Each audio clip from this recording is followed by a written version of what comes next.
자, 오늘 생각할 주제는 5년 후에 나는 어디에 있을 것인가입니다.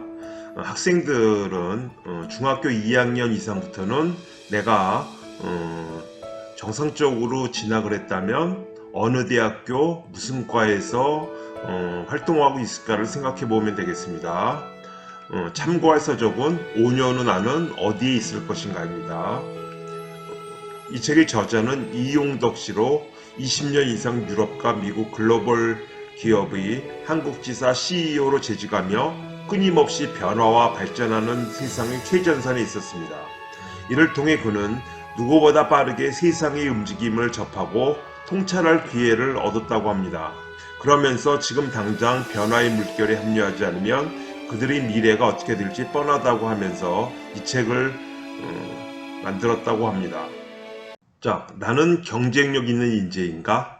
이 책의 저자는 회사 8, 9년차 중간 관리자 400명 이상을 청중으로 하는 강연에서 여러분, 지금 회사가 어쩔 수 없이 인원 감축을 해야 한다면 팀에서 정리해고 리스트를 만들 때 어떤 기준으로 선별하겠습니까? 또 회사가 부장에게 여러분 같은 사람들을 정리해고 대상자로 선정해 리스트를 제출하라고 하면 여러분은 그 리스트에 들어가지 않을 자신이 있나요? 사회라는 전쟁터에서 어떤 경쟁력을 가지고 있는지가 첫 번째 기준이었다고 합니다.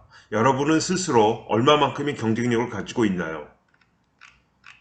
자, 21세기 구조조정에는 위아래가 없다고 합니다.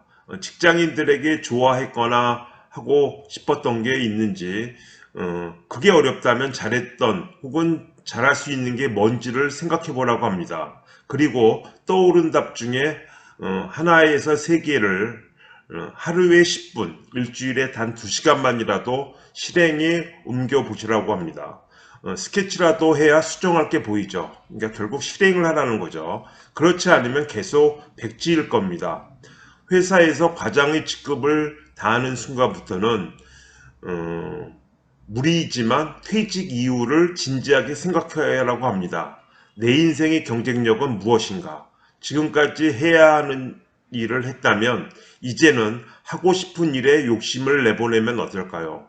꿈을 먹고 사는 삶은 기대 이상으로 근사할 것입니다. 자, 사장이 되고 싶다면 사장처럼 일해라입니다. 당연한 얘기겠지만 결코 쉬운 것은 아닙니다. 이 책이 저자처럼 11년 차에 미국 반도체 회사의 한국 지사 대표가 된 이유가 무엇일까 물어보니까 꿈이 있었기 때문이라고 합니다. 내 꿈은 사장이었다. 이 목표를 보고 달렸기에 그 과정에서 필요한 부분을 채워나가려는 노력을 할 수 있었다. 명확한 꿈을 세우는 게 별거 아닌 것처럼 보이지만 정확한 꿈은 내가 그 방향만 보고 나아가게 하는 등대 역할을 해준다. 꿈을 정확하게 하는 이유가 여기에 있다. 그런 후에 한눈 팔지 말고 그 길로 달려가기만 하면 되기 때문입니다. 자, 사장이라는 목표를 세우고 나니 내게 부족한 부분이 무엇인지 보이기 시작했다. 사장이 되기 위해 필요한 것이 무엇일지 고민하여 리스트를 준비하였다. 롤 모델 벤치마킹이다. 롤 모델을 정하고 그의 장점을 학습해 완전히 내 것으로 만들었다. 그의 유튜브 연설을 보면서 얼마나 따라했는지 모른다. 운전을 할 때면 아무도 없는 차 안에서 큰 소리로 정말 내가 연설을 하는 것처럼 따라하곤 했다고 합니다. 참 대단한 거죠. 자, 인적 네트워크 관리입니다. 자, 비즈니스적으로든 개인적으로든 한 번 맺은 인연을 계속해서 잘 관리하면 언젠가는 서로가 윈윈하는 상황이 오게 된다고 합니다. 자, 스스로 생각하고 혼자 일어서는 힘입니다. 자, 고등학교와 대학교에서 강의할 때 강연에 참석한 학생 중 5% 정도에게서 꼭 연락이 온다고 했습니다. 그런데 놀라운 점은 꿈이 있는데 어떻게 도전하면 좋을까가 아니라 제가 무엇을 좋아하는지 잘 모르겠는데 어떻게 하면 좋을까요? 라는 질문을 더 많이 했다고 합니다. 자, 이 책의 저자는 나도 맨 처음에 내가 뭘 좋아하는지 몰랐어. 그래서 곰곰이 생각하고 내가 무엇을 좋아하고 내가 무엇을 하고 싶은지를 하루 이틀 고민하는 게 아니라 내가 어떤 사람이 되고 싶은지도 내가 좋아하는 걸 찾아내기까지는 꼬박 한 달이 걸렸다고 합니다. 한 달이 아니라 두 달, 세 달, 1년 이상도 충분히 걸릴 수 있다고 생각합니다. 자, 감흥 없는 자기소개서입니다. 자, 게임 업체 최고의 회사인 엔사의 인사 담당자가 입사 지원자들에게 전한 팁입니다. 자기소개서는 분량보다 임팩트가 중요합니다. 자신이 이 회사에서 무엇을 할 수 있을 것인지에 대한 임팩트 말입니다. 지원 회사가 왜 좋은지에 대해서도 개인의 주관적인 해석이 있어야 하고, 이를 바탕으로 어떤 일을 하고 싶은지에 대한 설명도 논리적으로 연결되어야 합니다. 또한 자신이 무엇을 좋아하고 잘하는지 정확하게 인지하고 있는 지원자를 찾고 있습니다. 지원자의 선호도와 부서가 원하는 인재 매칭을 최대한 최적화하기 위해서입니다. 특히 자신이 어떤 일을 좋아하고 잘하는지 아는 것은 중요합니다. 그런데 면접을 보다 보면 일부 지원자들은 씩씩한 태도로 이렇게 대답합니다. 저는 무엇이든 다 열심히 잘할 수 있습니다. 시켜만 주시면 최선을 다하겠습니다. 이런 사람은 탈락이라고 합니다. 선생님이 직장 들어가실 때는 이런 사람도 상당히 우대했다고 보지만 지금은 시대가 많이 변했다고 생각합니다. 자, 어머님 화이팅입니다. 자녀들 본인이 하고 싶은 게 참 중요한 겁니다. 아이들과 눈을 맞춰보고 무엇을 좋아하는지, 무엇을 하고 싶은지 물어봐 주세요. 그리고 아이들의 꿈을 이해해 주세요.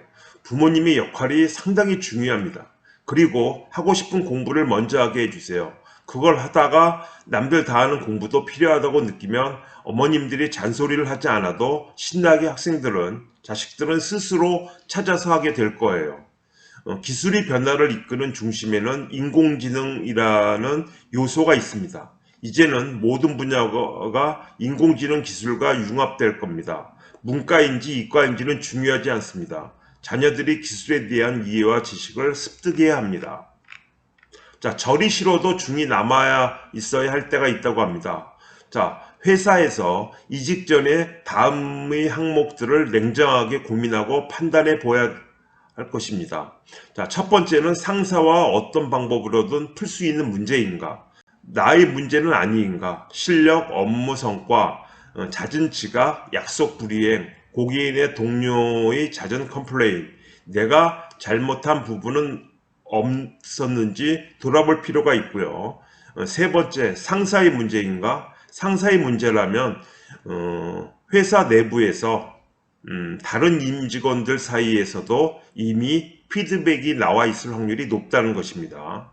자, 네 번째, 지금 내가 회사에서 필요로 하는 사람인가? 내가 원하는 일을 하고 있으며 실적도 잘 내고 있어서 회사에서 필요한 사람인지에 대해 성찰해 보는 겁니다. 자, 지금부터는 기술의 트렌드를 이해하는 의미입니다. 자, 인공지능 기술은 단연코 중요합니다.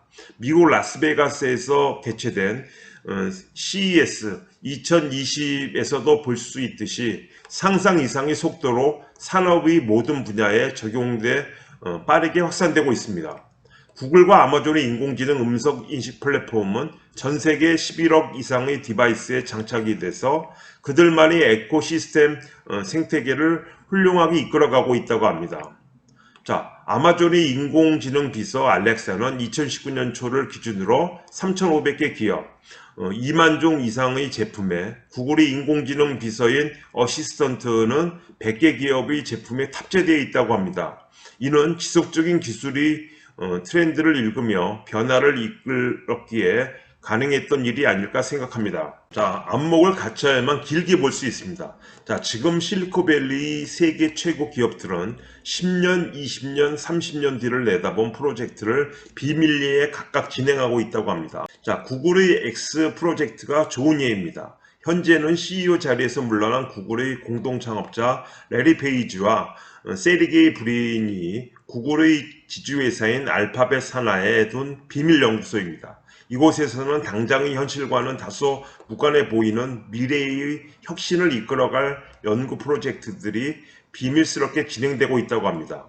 자, 오늘날의 새로운 패러다임은 결국은 융합이고 그 대표적인 예가 공유경제입니다. 차와 집을 공유하자는 아이디어를 소프트웨어 플랫폼과 결합시켜 소유자와 이용자의 중개를 실현했습니다. 자, 인간의 조건을 학습하는 로봇이 있습니다. 2020년 1월 CES 2020 센츄로울의 한 전시장 앞에 이 책의 저자는 충격을 받았다고 합니다. 인공인간을 본 순간이었습니다. 부스에는 성별, 인종, 직업을 특정하지 않은 실제 사람의 모습과 똑같은 20여 명의 인공인간이 전시되어 있었다고 합니다. 안녕하세요. 저는 네온입니다. 저는 인공인간입니다. 한국어를 할 수 있냐고 물어보니까 안녕하세요. 만나서 반갑습니다. 소름 끼칠 정도로 인간과 똑같은 모습을 하고 있는 이들은 스타랩스가 극비리에 추진해온 인공인간 프로젝트 네온이었습니다. 실제 사람처럼 생긴 네온은 수백만 가지 표정을 지을 수 있으며 다양한 외국어도 구사할 수 있다며 설명을 이어갑니다. CES에 참가한 전문가들은 AI는 모든 산업의 판도를 뒤바꿀 것이라고 입을 모아 이야기한다고 합니다. 아마 선생님이 그 전에 4차 산업 관련해서도 얘기를 한번 했었습니다. 이것은 우리 삶에 깊숙이 들어와 있습니다. 우리가 한시도 손에서 떨어뜨리지 않는 스마트폰, 각종 인공지능 기술이 탑재되어 있는 가전제품도 예외는 아닙니다. 챗봇으로 대표되는 다양한 로봇들이 존재하며 모빌리티 비즈니스와 자율주행차들의 삶이 편리를 더하고 있습니다. 지능형 사물 인터넷의 발달로 초연결이 이루어지며 스마트홈, 스마트시티로의 발전도 거듭되고 있습니다. 자, 이 책의 저자는 30년에서 40년 전에 들면 팔렸던 시대가 있었습니다. 10년 전부터 바로 어제까지는 잘 팔린 물건을 잘 만들어야 팔리는 시대인 것으로 보였다고 합니다. 미래는 물건이 아니라 물건으로부터 서비스라는 가치를 창출해 소프트웨어 플랫폼에서 파는 시대가 될 것이라고 합니다. 불과 10년 전 소유한 자동차 한 대 없이 운송업 서비스 플랫폼을 만든 우버는 100년을 건재했던 운송업계의 판도를 뒤집었습니다. 호텔방 하나 없이 숙박업 서비스 플랫폼을 만든 에어비앤비 역시 전통적인 숙박업계에 파괴적인 변화를 가져왔습니다. 바로 뒤이어 공유 오피스가 탄생하기도 했습니다. 자, 공유 주방은 조만간 동네 골목 식당들이 생존을 위협할 수 있을 것입니다. 월 160만 원의 주방을 빌려 음식을 만들고 공유 주방 서비스 플랫폼을 통해 전문적인 마케팅과 빅데이터를 활용한 홍보, 배달을 진행하는데 작은 골목 식당이 이를 어떻게 이길 수 있겠습니까? 따라서 어떻게 미래를 바라보고 예측하고 준비하느냐에 따라 10년 후의 결과가 달라지게 할 수 있습니다. 2030년을 기회로 만들 것인지 위기로 만들 것인지는 결국 당신의 선택에 달려 있습니다. 자, 마지막으로 이 책의 저자는 하루에 아침 7시부터 시작이 된다고 합니다. 8시부터 9시 30분까지는 피트니스 센터에서 운동을 하고 오전 10시부터 업무를 시작한다고 합니다. 잠자리에 드는 건 새벽 1시, 깨어있는 시간에는 쉬지 않고 무언가를 계속한다고 합니다. 자, 내 경험에 의하면 시간은 만드는 것이지 주어지는 것이 아니라고 이 책의 저자는 얘기합니다. 꿈을 정하고 꿈을 이루기 위한 계획을 세워 실행에 옮겨왔다. 그렇게 하다 보니 목표가 하나하나에 가속이 붙어 점점 불어났는지도 모른다. 인생은 꿈꾼대로 흘러간다는 것을 여러분에게 말하고 싶다. 앞으로 우리에게 다가올 5년 뒤는 어떤 모습일까? 미래에 대해 어떤 준비도 하지 않고 아무 생각 없이 하루를 보내고 있지는 않은가? 마지막으로 꿈을 만들자. 그 크기는 문제가 되지 않는다. 꿈이 있다는 자체가 중요하다. 꿈은 미래를 향해 즉 실행을 시작하게 하고 이 실행이 변화를 만들기 때문이다.